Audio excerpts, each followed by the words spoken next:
My dad pointed at me in front of the judge, who, coincidentally, was his friend, and said, "This girl only knows how to waste what she doesn't deserve." He was demanding the entire fortune my grandfather had left me in his will.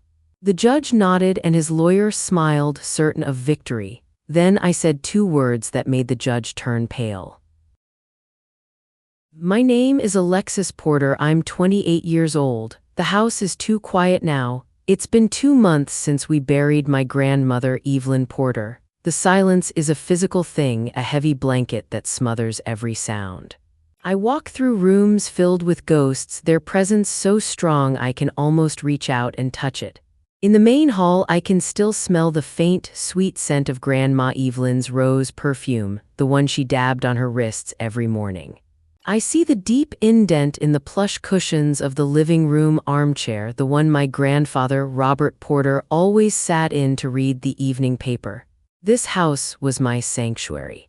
They raised me here after my mother died when I was just a little girl, and my father, he just left. He told me her death was my fault. I was 4 years old. How a 4-year-old can be at fault for a sudden illness, I'll never understand, but he believed it. Or maybe it was just easier to believe that than to face his own grief. After that, he couldn't even look at me, so he walked away into his political ambitions and left me with the only 2 people who ever truly felt like home.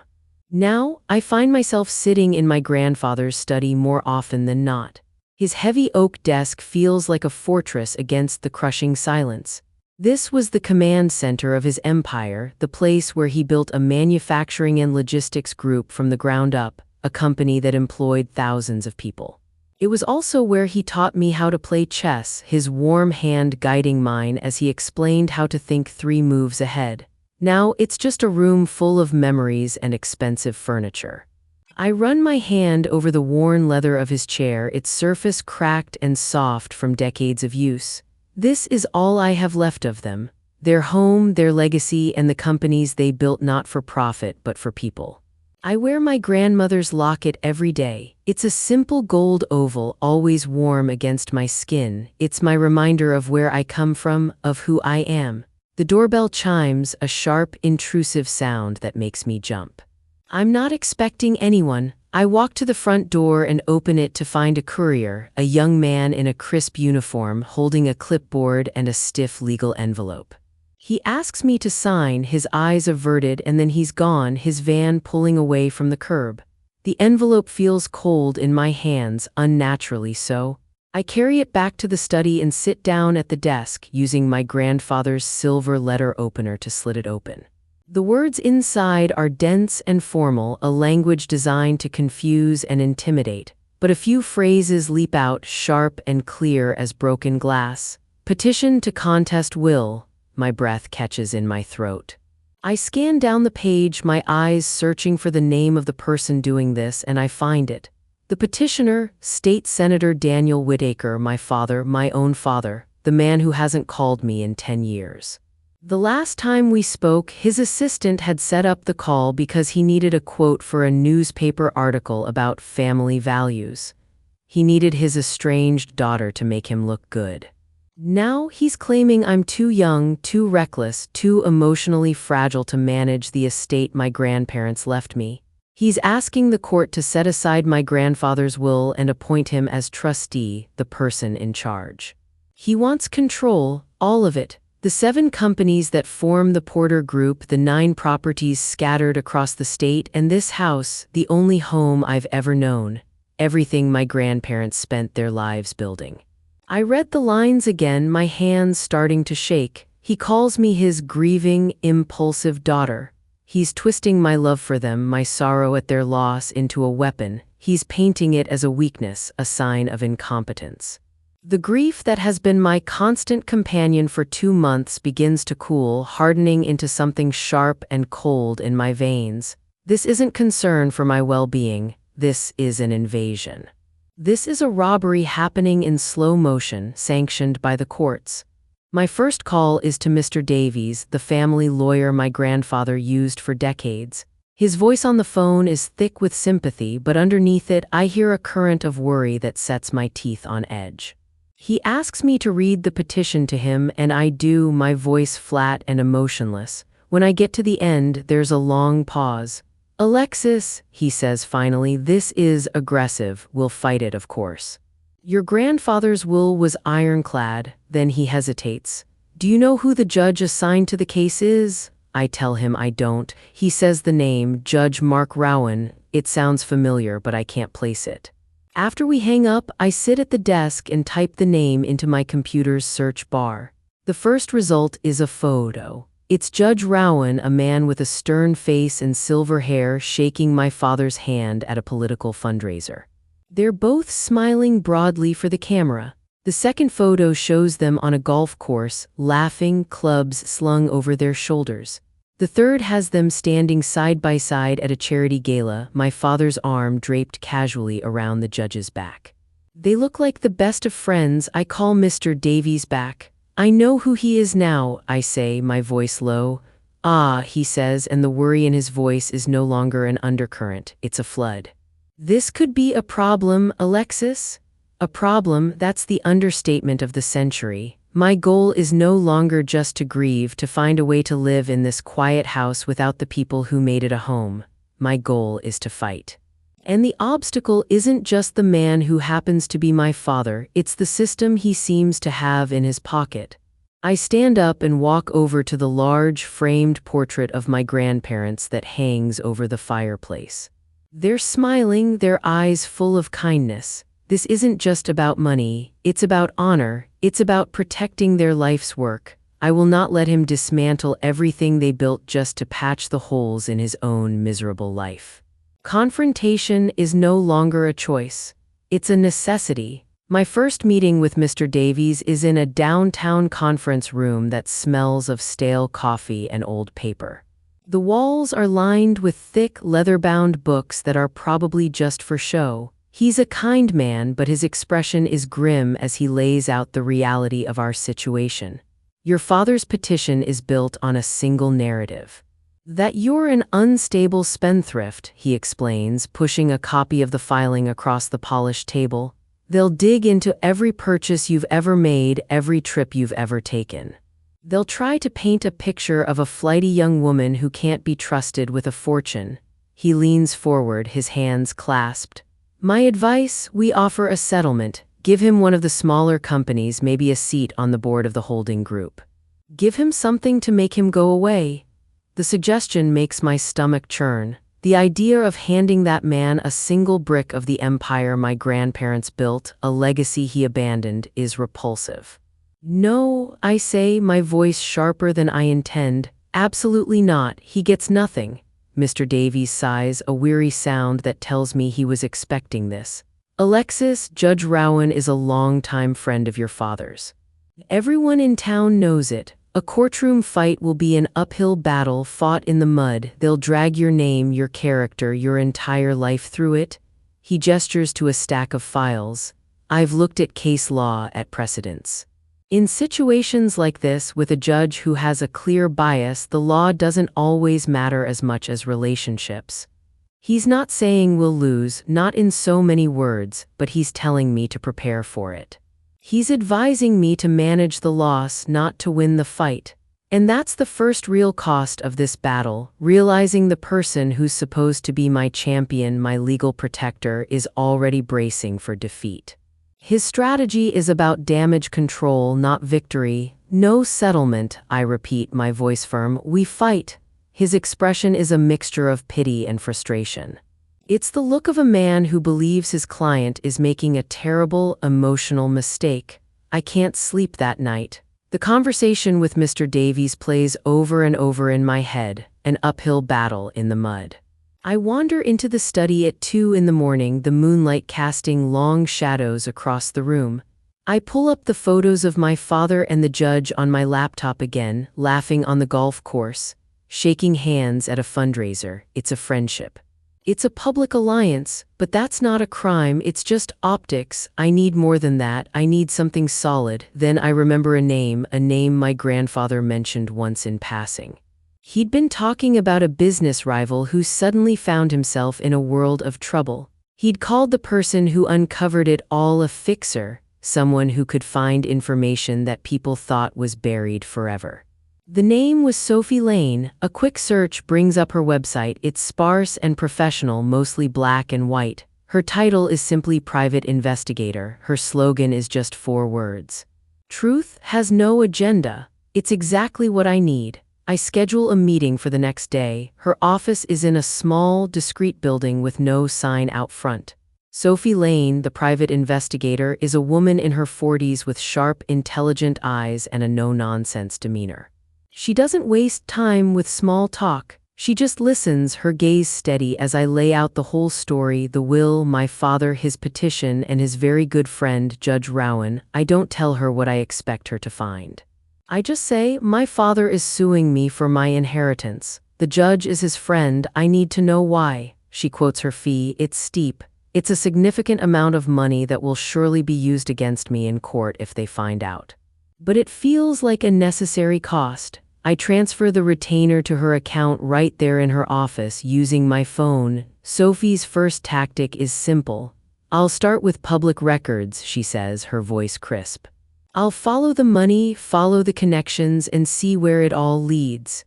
Leaving her office, I feel a sliver of control for the first time since that courier rang my doorbell. I'm not just reacting anymore. I'm not playing their game by their rules, I'm starting my own. A week later, Sophie calls me. There's no greeting, no small talk. Got the first round of photos, she says, more than what you found online. A lot more. She emails me a secure file. I open it and my screen fills with images. 19 photos of my father and Judge Rowan together spanning the last 5 years. They're at fundraisers, yes, but also at private dinners at exclusive clubs I've only ever heard of. They're on a fishing boat with a few other powerful-looking men, all of them holding up beers and smiling. In one of the most damning shots, they're at a charity auction holding up bidding paddles. I zoom in. The paddles have matching bid numbers. They were bidding as a single entity, a coordinated donation to a charity where one of my father's biggest political donors sits on the board of directors. It's a clear pattern. It's a public performance of their alliance, a way of signaling to the world that they are a team. Legally, it might be enough to show bias, but it doesn't prove actual corruption. A formal complaint to have the judge removed from the case could easily be dismissed as sour grapes from a desperate defendant. Sophie's assessment over the phone is blunt. They're not hiding it because they don't think they have to, she says. They're part of the same club, they write the rules, and you're not in it.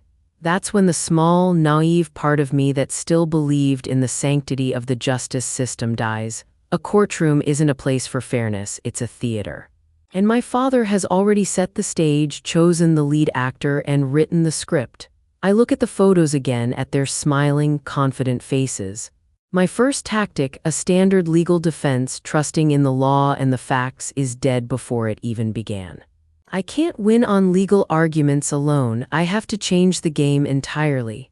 The file of photos from Sophie gives me a tiny flicker of hope, but hope is a vulnerability. It's a crack in your armor that your enemy can exploit.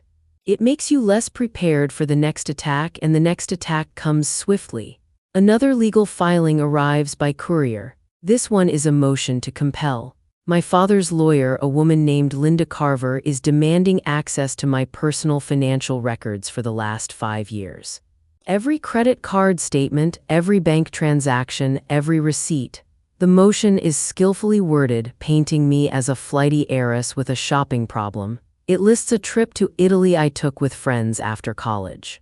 It lists the car I bought myself last year after saving up from the marketing job I held before my grandparents passed away. They were my accomplishments, paid for with my own money, but they are twisting my independence into a narrative of recklessness. The pressure is immense. It's not just a legal maneuver, it's a public shaming. They know this filing will become part of the public record. They want to create a perception of me before I even step into a courtroom.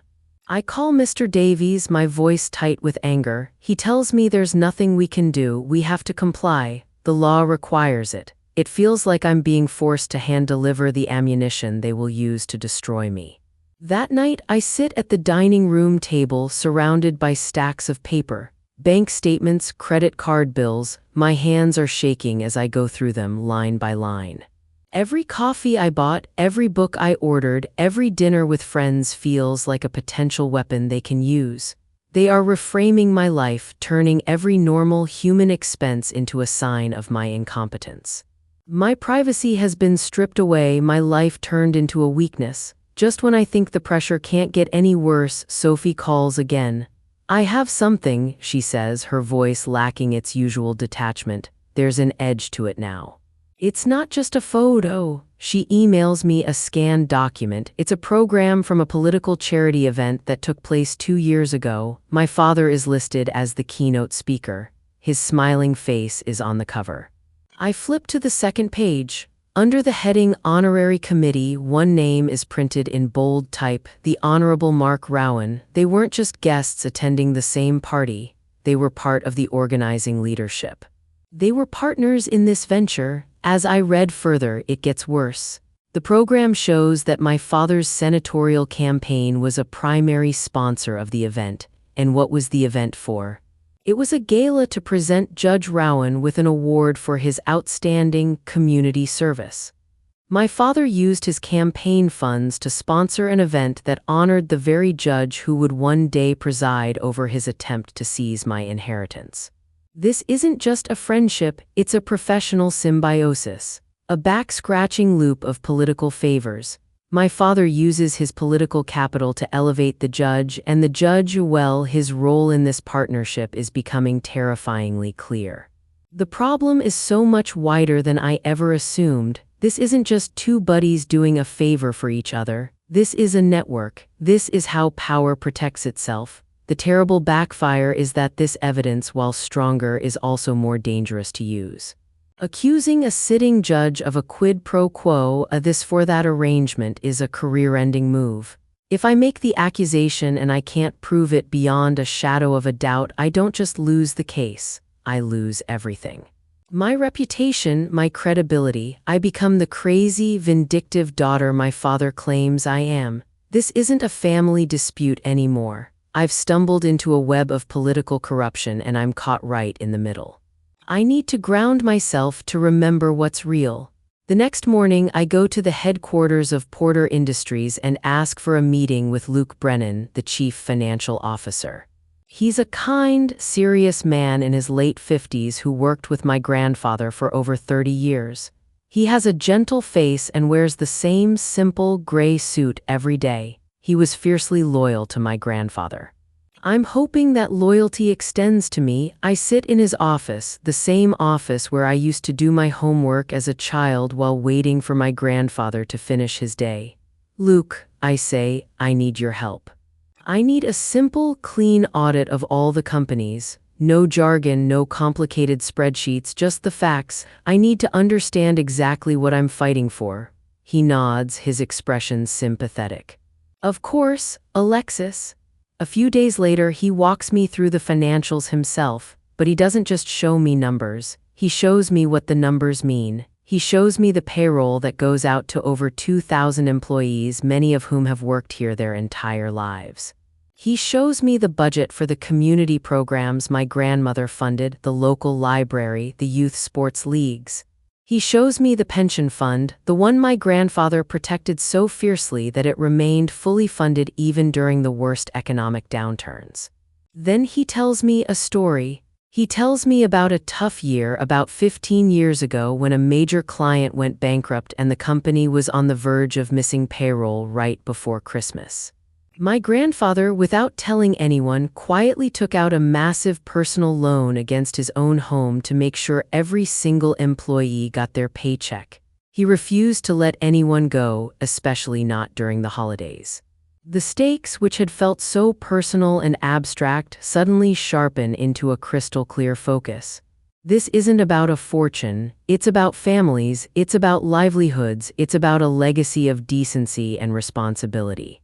My father doesn't see any of that, he just sees assets on a balance sheet, things to be liquidated and sold off. As I get ready to leave, Luke puts a hand on my arm. Your grandfather trusted you with this, Alexis, he says, his voice full of conviction. That's all I need to know, you have my full support. I leave his office with a renewed sense of purpose, a fire in my belly that burns away some of the fear. This is bigger than me. I'm not just protecting my inheritance, I'm protecting them. Sophie Lane asks for an in-person meeting. She never does that unless it's important. Her office is as Spartan as ever, but the air feels charged. She doesn't waste any time. She slides a single sheet of paper across her desk. It's a printout of a personnel file. The name on the file is Evan Rowan. I recognize the last name immediately, the judge's son. Sophie points to a few key lines.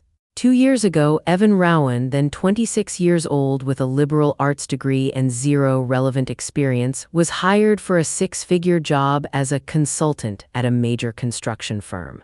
A job he was in no way qualified for. Then, Sophie slides a second document next to it. It's a list of state-funded construction contracts. That very same firm, the one that hired the judge's son, has received over $50 million in no-bid contracts from the State Transportation Committee over the past 18 months. Contracts they were awarded without having to compete against other companies. And the chairman of that committee, the man who signs off on those contracts, State Senator Daniel Whitaker, my father. This is it. My breath catches in my chest. This isn't a picture at a golf course. This isn't a name in a charity program. This is the first piece of hard, undeniable proof. It's a direct line from my father's political power straight to the judge's family finances. It's not just a favor, it's a payoff. A lucrative, do-nothing job for the judge's son in exchange for what? Favorable rulings, a blind eye. My blood runs cold. I now have evidence of something that goes far beyond my family case. It's public corruption. This, Sophie says, her voice a low murmur, is the kind of thing that ends careers or gets cases like yours thrown out of court very, very quickly. I take the documents from Sophie, my hands trembling slightly. I feel a surge of something that feels like victory. I take the evidence straight to Mr. Davies. I lay the papers out on his big mahogany desk, Evan Rowan's employment record, the list of no-bid contracts. He stares at them and all the color drains from his face. He reads them once, then twice. His first instinct isn't aggression, it's caution, it's fear. This is explosive, Alexis, he whispers as if the walls have ears. This is dangerous. We could file a motion for the judge to recuse himself, to step down from the case, but it will infuriate him. If he refuses, and he might, our case is over before it starts. He'll bury us. He wants to use it as a threat in a private negotiation, a bargaining chip. He suggests we show it to my father's lawyer quietly and use it to force a better settlement, to make them back off. I look at him, at his pale, worried face, and I realize we are on completely different paths. He still thinks this is a negotiation. He still thinks there's a version of this where we all walk away with just a few scratches. I know now that this is a war, and in a war you don't show your enemy your best weapon before the battle begins. No, I tell him, my voice colder than I've ever heard it. We're not using this to negotiate. We're not asking for a settlement, we're using this to win. This is the moment I burn the bridge. I am no longer following the conventional legal path. I am no longer listening to the advice of the man who is supposed to guide me. I'm choosing total confrontation. I tell him to do nothing with the information, nothing at all. This isn't a tool for my lawyer to use in a backroom deal. It's my weapon, and I will be the one to decide how and when it's used. The relationship between us is now strained, a taut wire of mistrust. He sees me as a reckless, emotional client, and I see him as a man who brought a knife to a gunfight. A few days later, the court sends a new notice. A preliminary hearing has been scheduled in 3 weeks. It's not the full trial, but it's the gateway to it. My father's lawyer will present her case for why my grandfather's will should be contested, and Judge Rowan will rule on whether the lawsuit has enough merit to move forward.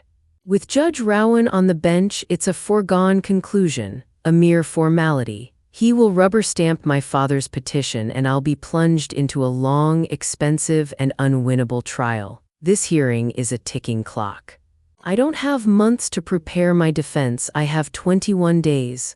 My strategy, whatever it's going to be, has to be deployed before or during that hearing. If I wait, I'll be trapped. I go back to my grandfather's study. It no longer feels like a quiet sanctuary from my grief. It's my war room. The large oak desk is my command center. I take a corkboard from a closet and pin up the evidence. The photo of Evan Rowan, the list of state contracts, the charity program with both their names on it, the picture of them on the golf course. This is a forced pivot. My entire situation has changed. I am no longer just a daughter defending her inheritance in a family dispute. I am building a case against a sitting judge and a powerful state senator. I'm not on the defensive anymore. I'm on the attack. Sophie Lane calls me at 10 o'clock at night. "You need to see this," she says, her voice urgent. "I'm sending a courier now, don't wait until morning." An hour later, a file arrives. I open it on my grandfather's desk, my heart pounding. It's not about Judge Rowan, it's about my father. Inside are loan documents, not from a normal bank but from a private political donor group. It's one of those dark money funds, the kind that funnels cash to candidates with very few questions asked and very high expectations in return. The documents show that my father, State Senator Daniel Whitaker, owes this group $3,200,000. The loan is due in 90 days. A line at the bottom of the page in stark, bold letters reads, "No extensions will be granted." The collateral for this massive loan is listed simply as future assets.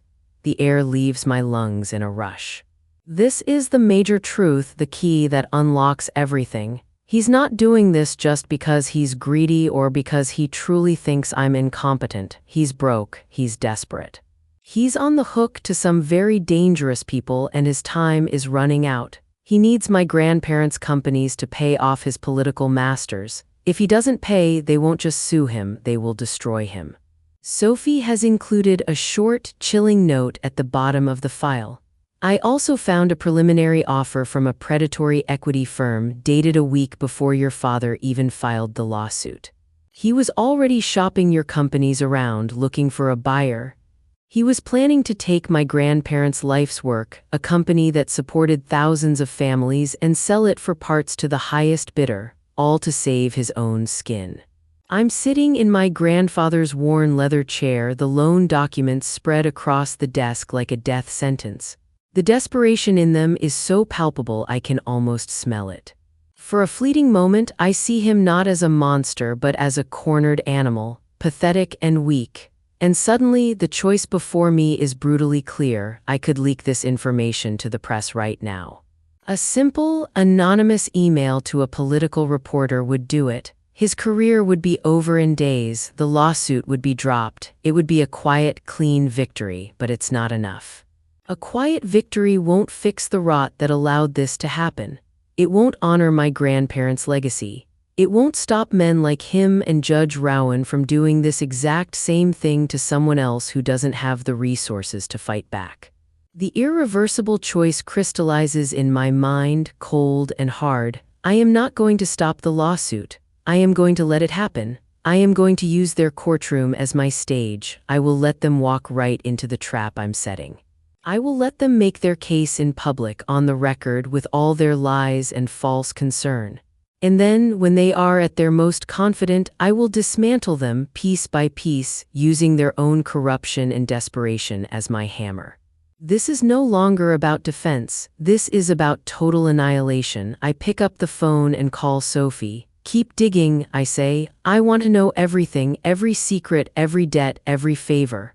I walk over to the mantelpiece and pick up an old, framed photo. It's from my 5th birthday, one of the last birthdays he ever attended. My father is there, a rare appearance even then. He's smiling for the camera, his arm around my tiny shoulders, but his eyes are distant, already looking for the exit. For my whole life, there was a small, wounded part of me, the little girl in that picture, who hoped he would one day turn around, that he would come back, see me, and apologize for leaving, for blaming me. I accept the personal cost of my new plan. I have to kill that hope forever. To win this, to truly win it, I must be willing to publicly destroy the man who is my father. I have to be willing to expose his secrets, his failures, his weaknesses to the entire world. There will be no path back from this. There will be no reconciliation, no quiet understanding years from now. After this, there will be nothing left between us but ashes. My goal is now restated, no longer just a desperate thought in the quiet of the study, but a cold, hard mission. I'm not just saving my inheritance. I'm going to make sure that when people hear the name Daniel Whittaker for generations to come, they think of corruption and failure. I'm going to burn his legacy to the ground. It's a heavy, cold weight in my chest, the knowledge of what I'm about to do, but it's also clarifying. I finally know exactly what I have to do. My father retaliates, but not through the courts this time. He comes directly at the company, at the heart of what I'm trying to protect. Luke Brennan, the CFO, calls me into his office. The usual kindness in his eyes is gone, replaced by a grim seriousness. "I think you need to see this, Alexis," he says, his voice low. He introduces me to a junior accountant, a young man named Noah Green. Noah can't be more than 25. He's pale and looks terrified, his hands fidgeting in his lap. "He won't meet my eyes." Luke gently prompts him to speak, and Noah begins to explain. He says he was approached in the employee parking lot the night before. A man in an expensive suit cornered him by his car. The man's name was Tyler Grant, my father's chief of staff. Grant offered Noah a thick manila envelope. Inside, Noah says, was $25,000 in cash. The price for that money? All Noah had to do was log into the company's accounting system and plant a series of fake receipts. Receipts for thousands of dollars in lavish personal expenses, designer clothes, spa treatments, weekend trips to luxury resorts, all charged to a corporate account under my name. They weren't just trying to find dirt on me anymore, they were manufacturing it. They were creating the very evidence they needed to prove their case. The company, the place my grandparents built as a safe space for their employees, has been breached. The war is no longer just in the courtroom.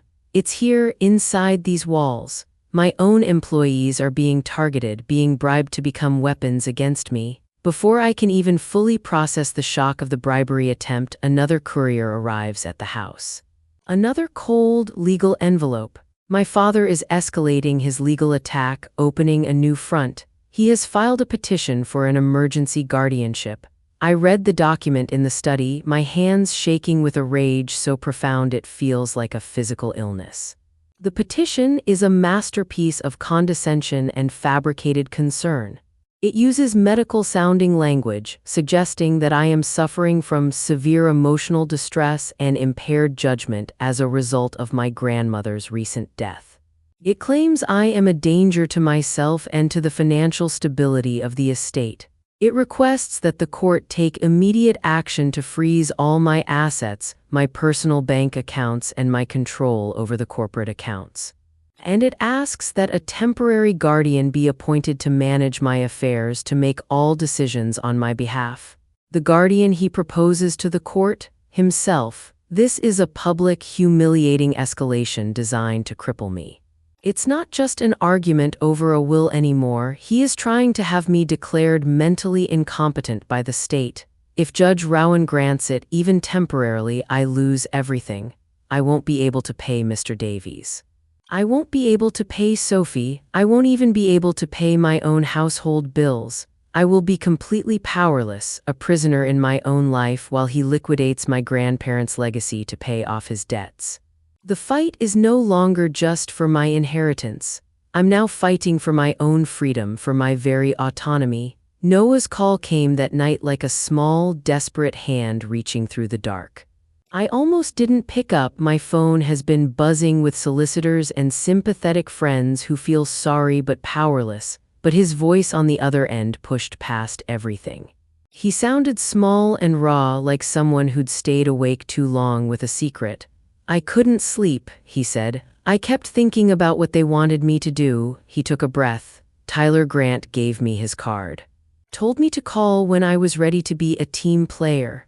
I said nothing for a moment, waiting. "I recorded him," he blurted. "On my phone. I didn't know what else to do." He laughed nervously, and it sounded like a sob.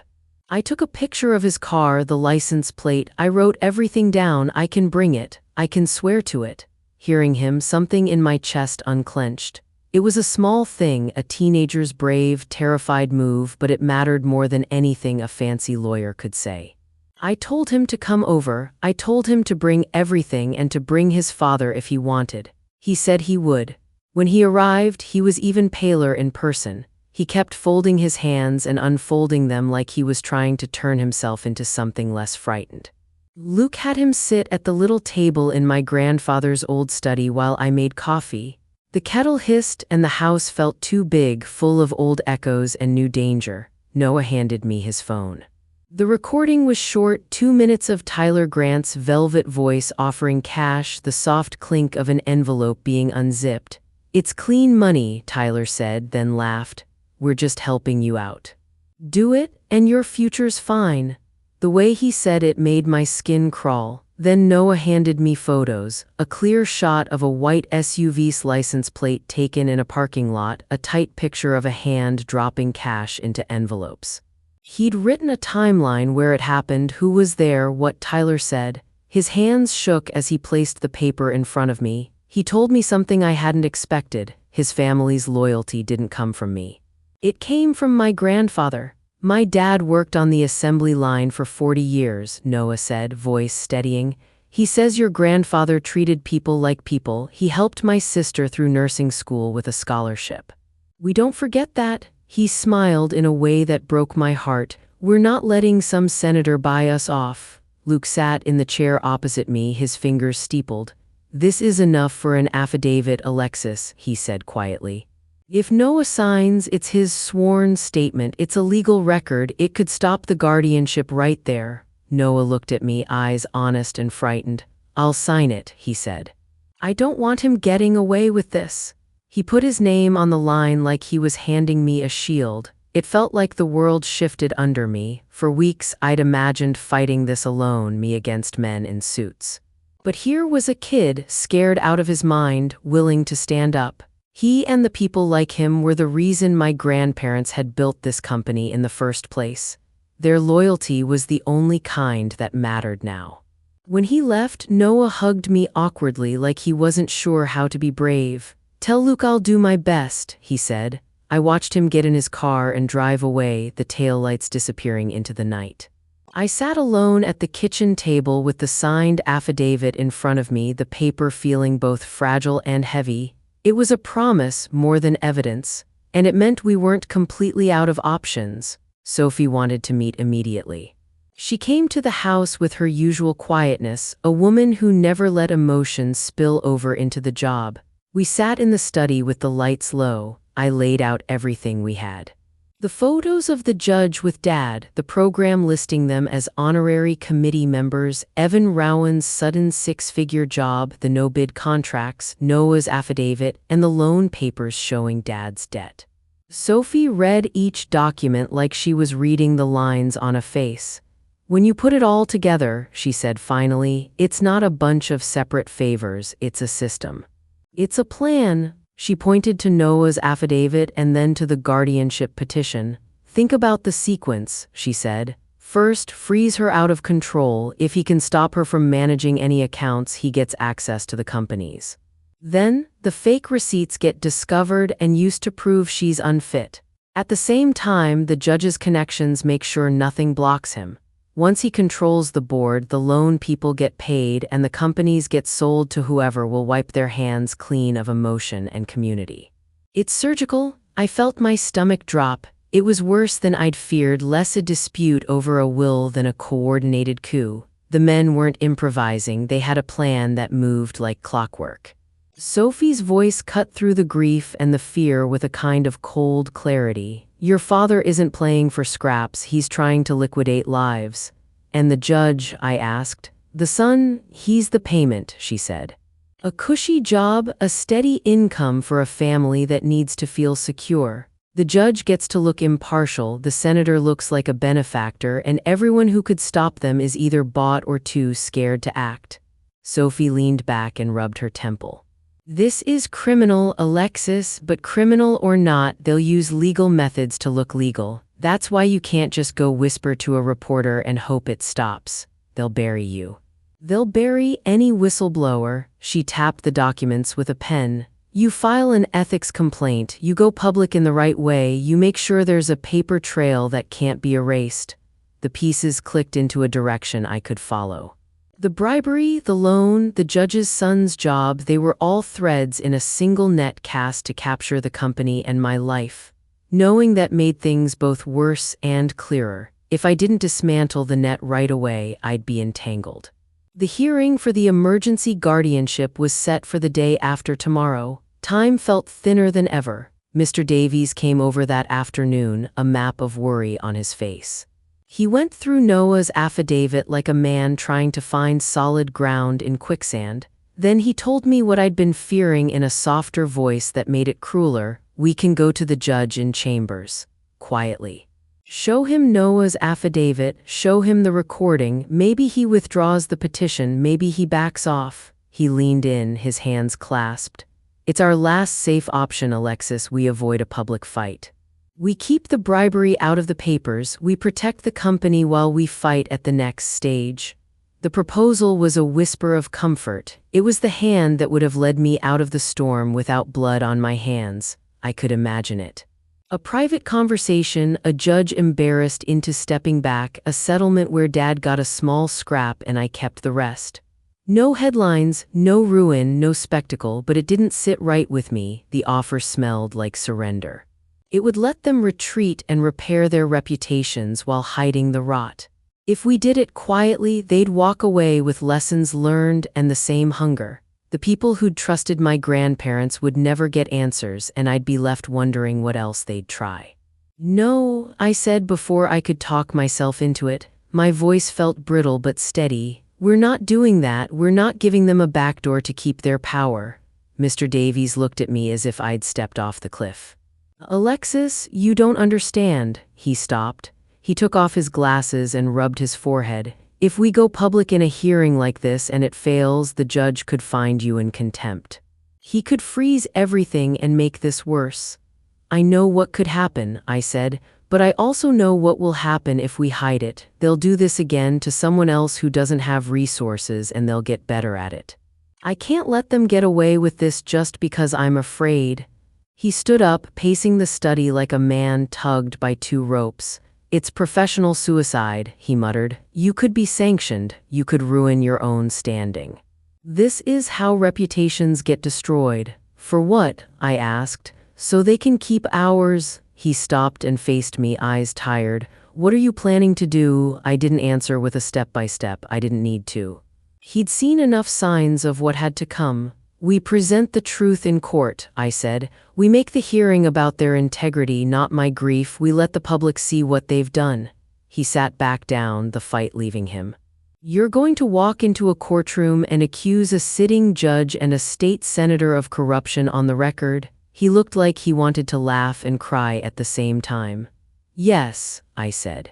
That's exactly what I'm going to do. That night, I didn't sleep. The house hummed with a pressure that felt like the world holding its breath. The folder I'd been compiling took on a weight more physical than paper could explain. I opened the safe and pulled out the items I'd promised myself I'd only use if there was no choice. The photo of Dad and Judge Rowan on the golf course, the charity program listing them as partners, the printout of Evan Rowan's job file, the list of state contracts, Noah's affidavit, and the loan papers showing the debt that was the real motive for all of this. I slid each sheet into a slim folder and smoothed my hands over the stack until my palms were warm. I also drafted, carefully and simply, an ethics complaint. It read like a letter, plain and direct, stating the facts without flourish. If the judge ruled against me, the complaint would be sent to the state's ethics commission before the courthouse doors closed at 3 in the afternoon. No anonymous leaks, no backroom deals, everything on the record. I thought about the chess games my grandfather taught me in the study. He'd push the pawn forward when he knew it would draw out a bigger piece. He made sacrifices that looked small until they turned the whole board. That night I saw myself as that pawn and the folder as the move. If it failed, I'd lose a lot. But if it worked, I'd save more than a company, I'd protect lives, I'd stop a pattern. I folded the folder closed, feeling the edges like a promise. I put on my grandmother's locket and felt its small weight against my chest. The plan was dangerous, maybe reckless. There was a very real chance it would backfire and everything would burn, but I had reached the point where I couldn't stomach anything else. I was cornered into the plan because there was no honorable middle ground left. Either I let Dad and his allies walk through my life and take everything for themselves, or I forced them into the light and let the world judge them. I chose the light. I chose the public record.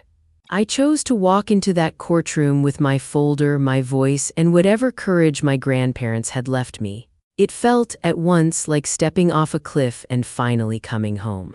The night before the hearing, the house felt less like a home and more like the hollow shell of one. Every creak, every floorboard sigh sounded louder than usual. I paced until the carpet wore a path in front of the study, then sat and stared at the folder I'd pulled together. Mr. Davies called right after dinner. His voice over the phone was the same I'd heard for years, steady, practiced, but tonight it trembled at the edges. "Alexis, I have to advise you as your counsel," he said. "What you're planning is professional suicide. You could be held in contempt, you could be fined, you could face a lawsuit from the judge for defamation. Please, let's reconsider." The words landed like stones. I could hear the clock in the hallway count the seconds between each tick, as if the house itself was tallying what I was about to risk. "I know," I said. I wanted to tell him I'd thought of all of that I'd stayed awake nights listing every way this could blow up. But saying it out loud felt like giving fear more shape. "I've thought of the consequences." He tried another route. "If this fails, even if you're right, you'll be painted as reckless. You could lose more than the companies. You could lose your credibility." I thought of the way Dad had written my grief into proof of instability on paper. I thought of the men I'd seen in the photos, smiling in clubs and on boats because they trusted each other to cover what needed covering. I thought of the loan documents hidden in Sophie's file, the way desperation had made him reckless enough to tangle himself with people whose idea of repayment didn't involve mercy. "I understand the risk," I told Mr. Davies, and it came out small but honest. "But I also understand what happens if we don't act. If I let them slide this under the rug, they'll keep doing it. This isn't just about me. It's about who gets to decide the future of those 2,000 people on the payroll."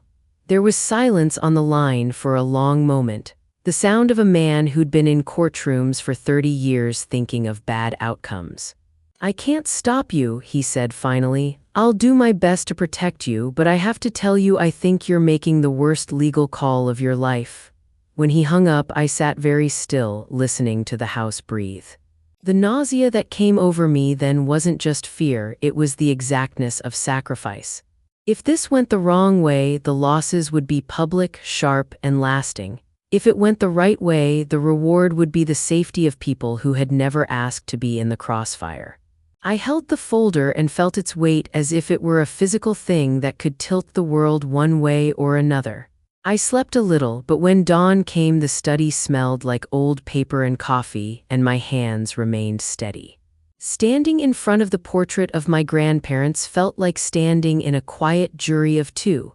I ran a thumb over the gold rim of my grandmother's locket until the metal warmed from my skin. In the painted eyes of the portrait, they both watched me with that same gentle, private approval they'd given me my whole life. For a moment, I let myself be the little girl in the painting, birthday cake frosting on her chin, a small hand in her grandfather's, because that memory was where my courage started. But the old, sharp voice came back, the one Dad had put into me when I was 4.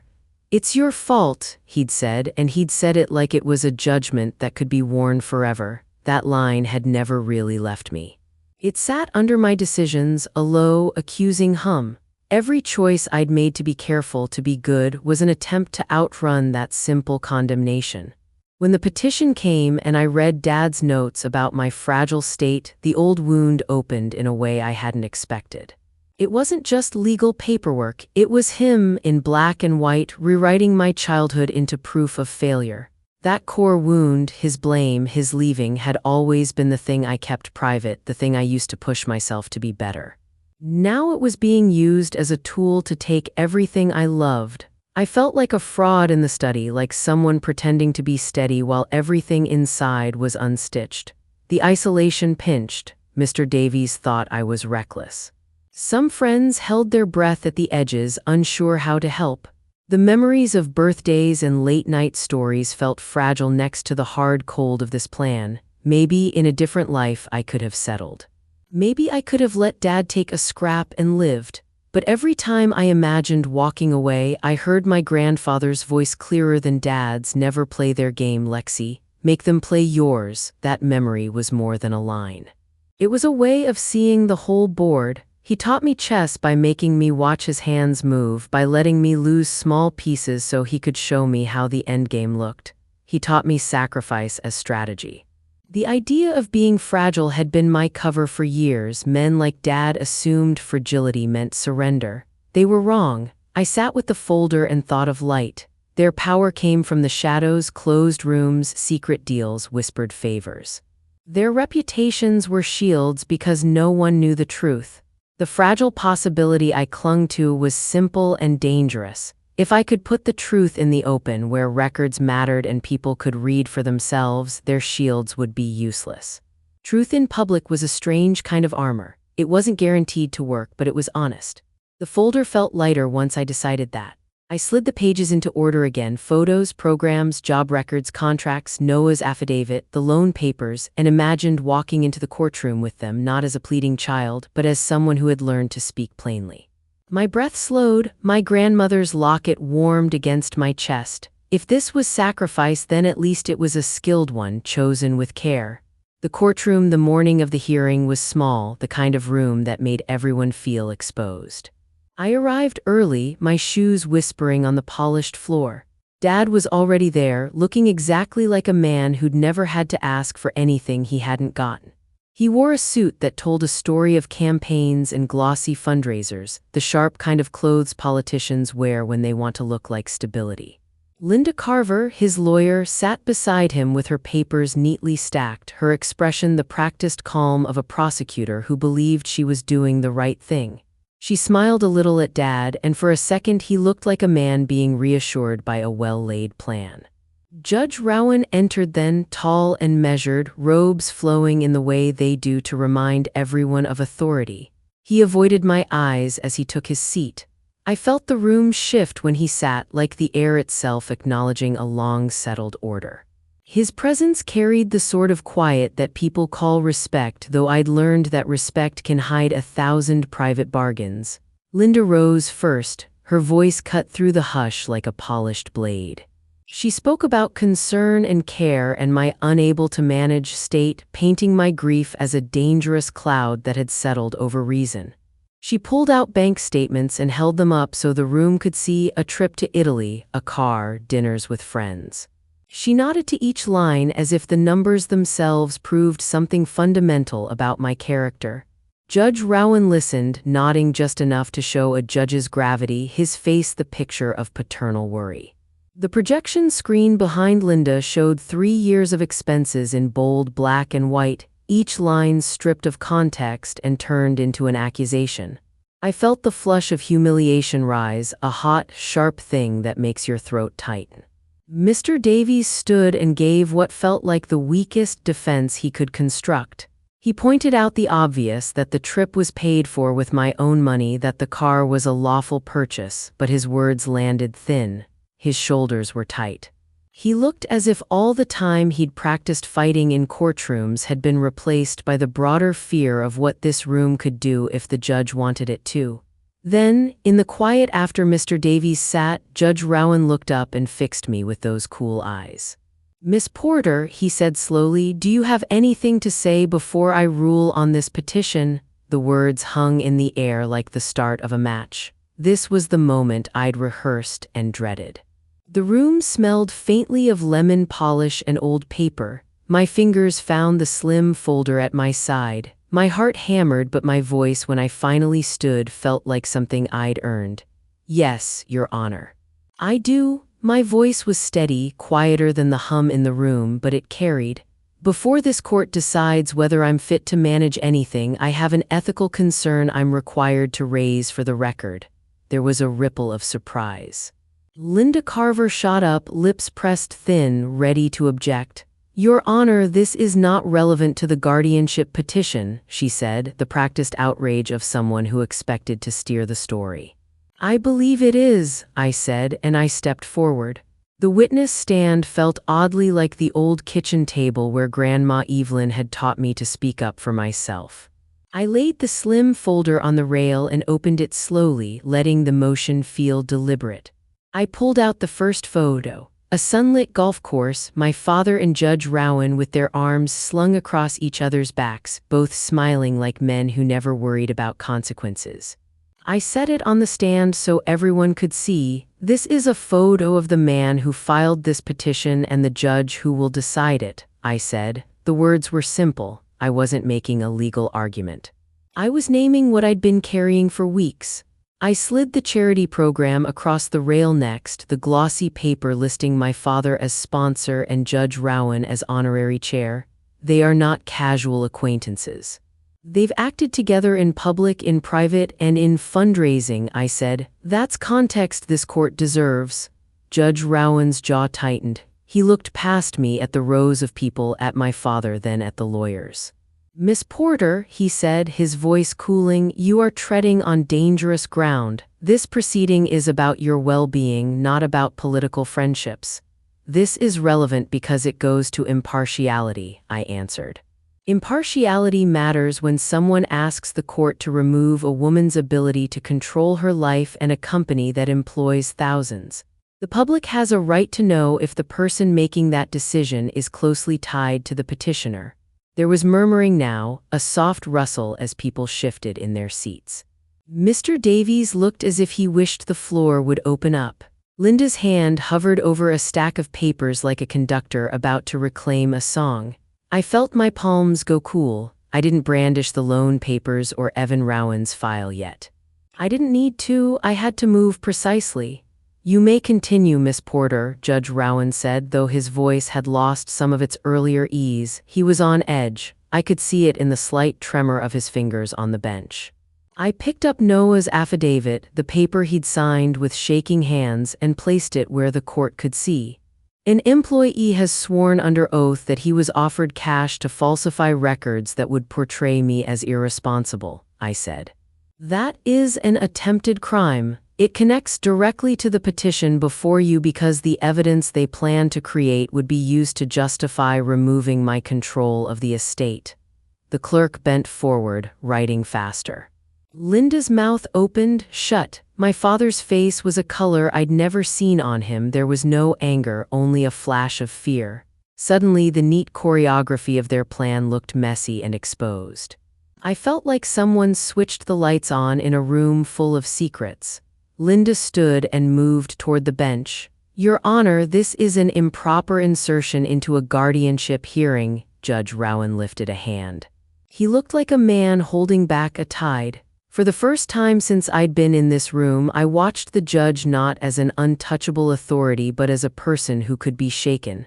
That small change was everything. I closed the folder, my fingers steady. "Your Honor," I said, "I have one more thing to add for the record." I reached into the folder and without unfolding more papers said two words I had rehearsed until the syllables felt like stones in my mouth. "Evan Rowan." The name hit the room like a physical thing. The judge's color drained. He blinked and leaned back as if someone had taken the floor out from under him. My father's face shifted from composed politician to a man who suddenly understood the stakes of the clock he had set in motion. Linda's objection died in her throat. For a long heartbeat, the courtroom was a stage with a single bright spotlight on Judge Rowan. He looked smaller under that light, no longer the distant arbiter but a man with a son who'd benefited from the petitioner's power. "I have in my possession a sworn affidavit from an employee who was offered a bribe," I said, keeping my voice calm. "I have documents showing employment given to the judge's son and contracts awarded to the firm that hired him." I also have documentation of a substantial debt owed by the petitioner to outside donors, due in less than 90 days. All of this will be filed with the State Ethics Commission this afternoon at 3 in the afternoon if this petition is not dismissed with prejudice. Saying State Ethics Commission felt like speaking to a wider court than this one. The words carried the weight of official record. I wasn't bargaining, I was setting a public fact. The documents existed and I would make them official. Judge Rowan sat very still, the gavel trembled in his hand. Miss Porter, he said finally, his voice uneven, this is a very serious allegation. It's a fact, I replied, and it's relevant to whether the court should hand control of an estate and multiple companies to a man who stands to benefit if the process goes his way. Silence lasted a long minute. Then Judge Rowan cleared his throat, his composure fracturing. Petition denied, case dismissed with prejudice. He struck the gavel, but his back was to us, his eyes on some inner map. He left the bench almost immediately, shoulders hunched, robe rustling like a retreating flag. My father stayed in his chair for a moment longer, then followed, his expression folded into a kind of stunned anger that had nowhere to go. When the doors closed, the room exhaled. People looked at each other like they had just watched a small earthquake happen. I felt a hollow somewhere near my sternum, a buzzing mixture of relief and the knowledge that everything about my life had changed in one motion. The hearing was over, but the real consequences were only beginning. In the days that followed, the fallout was quieter than I'd imagined, but it was unstoppable. Judge Rowan announced his retirement within 72 hours, citing health concerns. The announcement was phrased in the neutral language of press releases, but I watched the way his name disappeared from donation lists and charity boards. People who had been eager to be seen with him suddenly found other engagements. Then the debt came into focus in a way that broke my father's support. A political blog picked up Sophie's digging and ran a careful piece about a called-in loan, the kind of debt that triggers immediate scrutiny. Donors who had backed my father's campaigns slowly stepped away. The predatory equity firm that had made a preliminary offer to buy Porter Industries' assets went quiet. I read the articles while sitting at my grandfather's desk, hands wrapped around a mug that was cooling faster than my anger had. At the office, Luke Brennan slid a report across my desk with a small, tired smile. Profits are stable, he said. The numbers were steady because we had done the work my grandfather always insisted on: paying the bills, keeping the machines running, protecting the pensions. We tightened some contracts, improved inventory flow, he added. It's nothing we can't handle. Noah came into my office a week later wearing a tie that looked like it had been bought on his first real paycheck. I couldn't sleep until I signed a different paper, he told me, handing back a folder. He'd been offered and accepted a promotion to senior accounting. My dad wanted me to tell you thanks, he said, face lighting in a way that cut through months of stress. He said your grandfather would have been proud. The new equilibrium wasn't a sudden party, it was a slow settling. The companies kept running, the work floors kept humming. People who had been nervous about leadership found a voice again. I started a modest profit-sharing plan and set aside money for a small community grant we named Evelyn House, after my grandmother. It felt right to turn what could have been a private victory into something public and useful. Giving back steadied me more than any courtroom win, but the cost was real. One evening my phone rang with an unknown number. I let it ring once, then answered. "Hello," I said. "Alexis," my father said. His voice was not the sharp, polished instrument I remembered from campaign ads. It was raw, thin, the sound of a man who had been battered by his own choices. "Why did you do that?" I could hear him listening to his own breathing, waiting for some explanation that would make sense to him. I thought of the photo from my 5th birthday, the one where he'd managed a smile for the camera while his eyes were already elsewhere. I thought of the way he had made my grief into a weapon to get what he wanted. "You suit a daughter you abandoned for a legacy you never earned," I said. "You left me no choice." He didn't yell, he didn't beg, he made a small sound like a question with no answer. I thought I could fix it, he said, but it was a thin excuse, the kind you use when you know you're already lost. I won't let you harvest this company to pay off your debts, I said. My voice was flat, final. You chose your path a long time ago. When I hung up, there was no triumph. There was a quietness like the other side of a storm. I didn't dance or shout. I went to my grandfather's study and pulled out the charter for the Evelyn House grant. I signed the papers that would fund scholarships and small business loans and emergency childcare for women who needed a hand, not a handout. Standing at the window with the charter in my hand, I looked down at the factory floor. Men and women moved with the ease of people who had been doing the work for years. I felt a deep, clear responsibility that had nothing to do with money and everything to do with people. The company was not mine to hoard. It was mine to protect. If you've ever had to fight for what's rightfully yours, share your story in the comments below. Don't forget to subscribe. Your support keeps these stories alive and helps me tell more of them.